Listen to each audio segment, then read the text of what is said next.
Hey everybody, welcome back. Today I'm going to be sharing with you 3 of the suppers that I've been able to create, and they are all fall themed.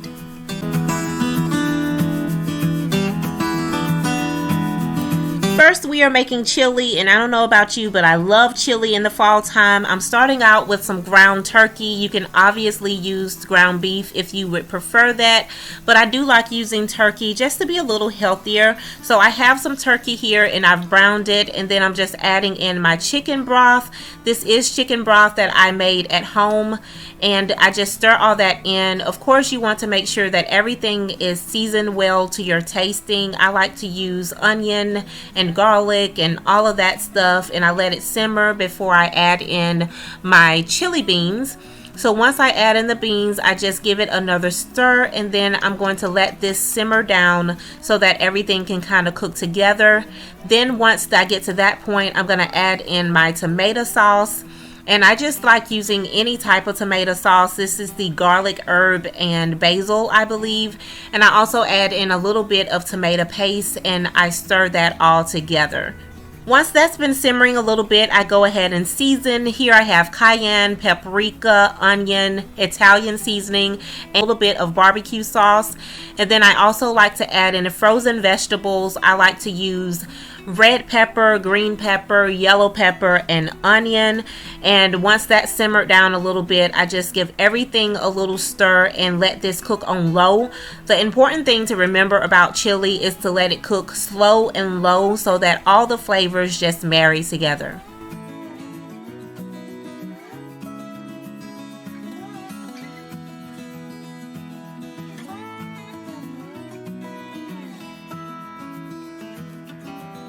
Then I like to add a little bit of pepper jack cheese. I like to add pepper jack cheese and some crushed red pepper with my crackers, and that gives it a little bit of a kick. And y'all, this is so good on a chilly day or a cool day.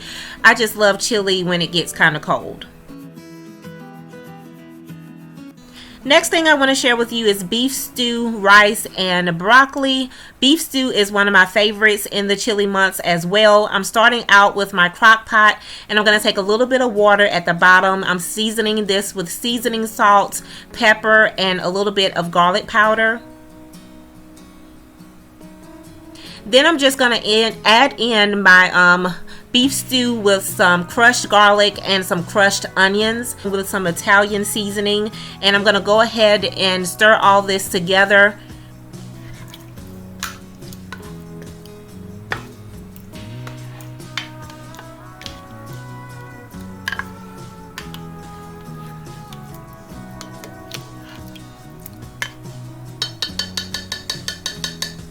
I'm going to cover this and let it cook on low for a few hours. You want to make sure that you're cooking beef stew slowly so it's tender. And then once it's been cooking for a while, it kind of looks nasty, but I like to add in 1 onion, and then I'm going to go ahead and get my gravy mixture ready. I like to mix my gravy in a separate bowl, and this keeps it from being so lumpy inside of the meats mixture. So then I just pour in my gravy onto the beef stew that has already been cooking by this point at least 4 hours, along with the onion, and I'm going to let it continue to cook. When it's been cooking for a little while longer, I'm going to cut up another onion, and I'm going to add that onion into the beef stew and the gravy mixture. And remember, I already added another onion earlier, so all in all, you're going to use like 2 large onions. While I'm letting that continue to cook, I'm just going to prepare my broccoli, and I don't do anything special for broccoli. I just put it in a skillet with salt, pepper, and butter, cover it up, and let it steam.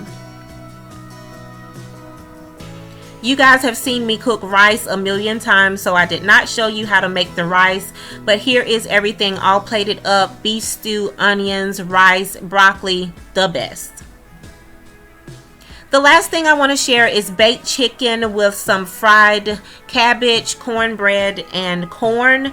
This is one of my favorite recipes as well. This is really fall and winter for me, so I want to share it with y'all quickly. First thing I'm doing is I'm just starting off with a pan of chicken legs, and of course I've seasoned this. There is nothing worse than unseasoned chicken, okay? So make sure you're seasoning. And then while I'm waiting for that to bake, I'm gonna go ahead and slice up a sausage. You can use Conecuh sausage, which is awesome, but I'm actually using turkey sausage, and this sausage is for the cabbage. Conecuh sausage is really delicious, but I just wanted to make it a little healthier, so I'm using turkey sausage.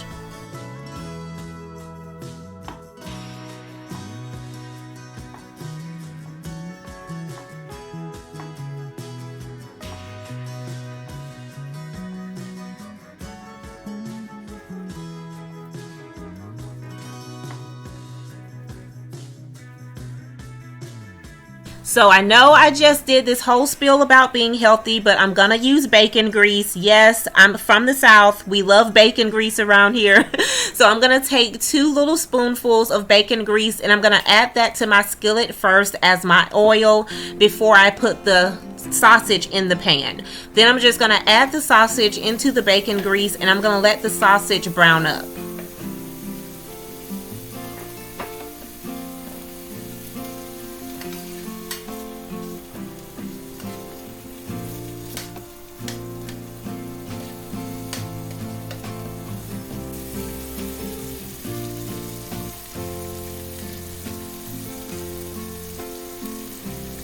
While I'm waiting for the sausage to cook, I'm gonna go ahead and prepare my cabbage. I just basically take the cabbage leaves and slice them up on my cutting board, and then I'm gonna give them a nice little rinse, and then I'm gonna add them into the sausage, which you'll see me do in just a minute.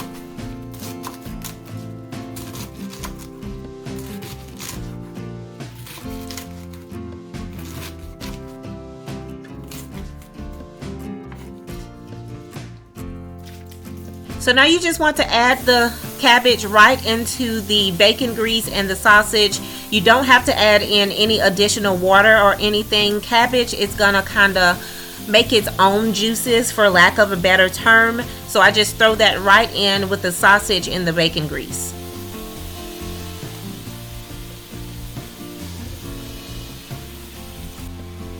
Now I'm going to season my cabbage with red pepper and a whole bunch of other things. I'll leave it linked down below for y'all.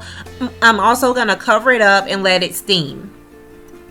Now, you guys have seen me make cornbread and corn 100 times as well, so I didn't want to bore you with that. But this is what everything looks like: the baked chicken, the fried cabbage, cornbread muffins, and some boiled corn. Thank y'all so much for watching. Please share this video if you think someone else would enjoy it. And if you enjoyed it, please go ahead and give a thumbs up and subscribe if you would like to see more videos. If you would subscribe, I'll see you in the next video. Bye, y'all.